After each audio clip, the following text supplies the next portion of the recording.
Imagine you are walking through a forest, and for the first few minutes, everything feels normal. You know where you came from. You remember the little opening between the trees. You remember the slope under your feet. You are pretty sure the camp, the river, or the path is somewhere behind you, and all you have to do is turn around when you are ready. Then the light changes. The trees start to look less like individual trees, and more like the same tree wearing different costumes. The ground stops giving you clues. The sound you thought was the river is now coming from somewhere else, or maybe it was never the river at all.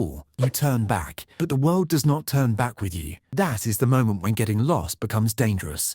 Today, getting lost usually means your phone has betrayed you. The little blue dot starts spinning like it is also having a crisis, and suddenly you are standing on a street corner pretending you meant to stop there. But for most of human history, there was no blue dot. There was no road sign. There was no rescue team waiting for your location pin. If you walked too far from the group, the mistake did not announce itself right away. It waited. You could keep walking for an hour thinking you were solving the problem, when really you were making yourself harder to find. And that is the first thing ancient humans had to understand. The most dangerous part of being lost is not always the forest. It is movement, because every step feels useful. Every step feels like progress. Your brain hates standing still when it is scared, so it tells you to choose a direction and go. But if that direction is wrong, you are not escaping danger. You are helping danger spread out. This is why the first ancient survival move was probably the one modern people are worst at. They stopped. That sounds almost too simple, but stopping changes everything. When you stop, panic loses some of its control. You can listen. You can look at the ground. You can remember where the sun was when you left. You can ask the only question that matters in that moment. Where was the last place that still made sense? That place might be a bend in the river. It might be a ridge above the camp. It might be the spot where you still saw smoke rising through the trees. The goal was not always to magically find home in one heroic move. The goal was to rewind a mistake until the world became readable again. Ancient humans did not have a map in their hand, but they often had something better for that exact situation. They had traces. If the ground was soft,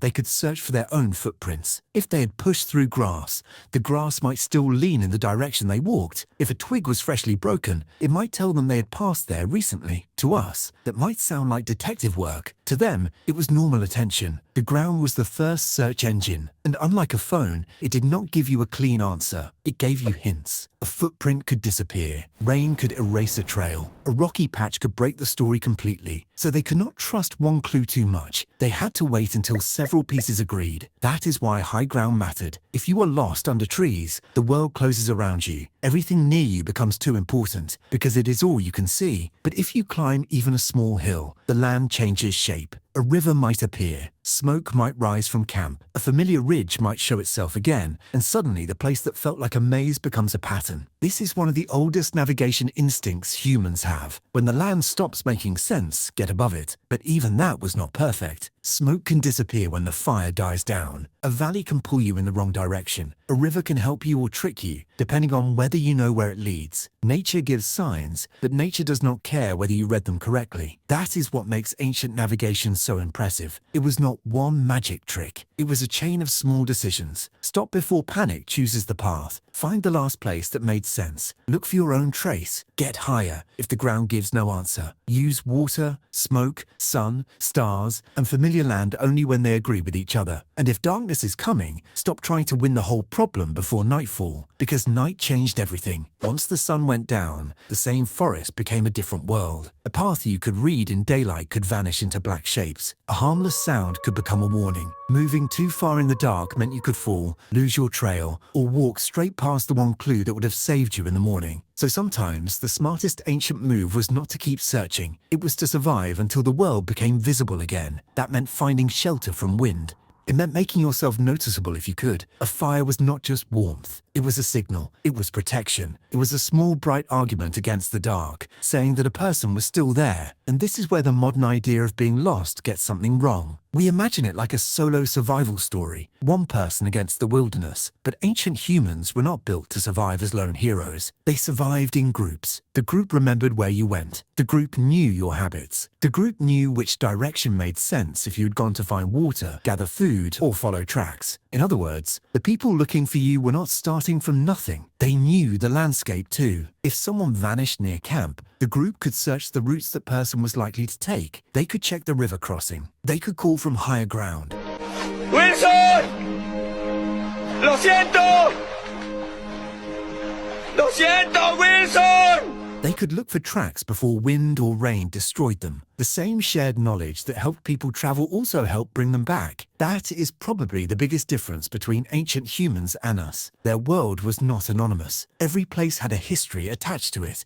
A hill was not just a hill. It was the hill where the group watched animals move at dawn. A river bend was not just water turning. It was where someone once slipped, where someone once found food, where an elder once pointed and said to remember this place. Stories were not just entertainment. They were storage. A story could make a root stick in your mind better than a dry instruction. If a child heard the same story every time the group passed a certain rock, that rock became impossible to ignore. If a warning was attached to a place, the warning traveled with the place. The land became easier to remember because it was filled with meaning. That is how people learned navigation before they understood it as navigation. They learned by walking behind adults. They learned by noticing when the adults slowed down. They learned which slope meant water was close, which ridge meant camp was hidden behind it, and which direction felt wrong when the lights started to fade. By the time they were grown, the map was not something they carried. It was something they had become used to seeing. And this is where the answer gets strange, because ancient humans may not have gotten lost as easily as we imagine. They had fewer tools, but they also paid far more attention. They were not passing through the world while staring at another world in their hand. They had to notice the actual one. Modern humans can travel through a city and remember almost nothing about how they got there. The phone says turn, so we turn. The phone says continue, so we continue. Then the battery dies, and suddenly a place we physically walked through 5 minutes ago feels like a room with the lights switched off. Ancient humans did not have that luxury. They could not outsource awareness. They had to know where the sun was. They had to remember the last safe place. They had to read the ground before the ground forgot them. And if they made a mistake,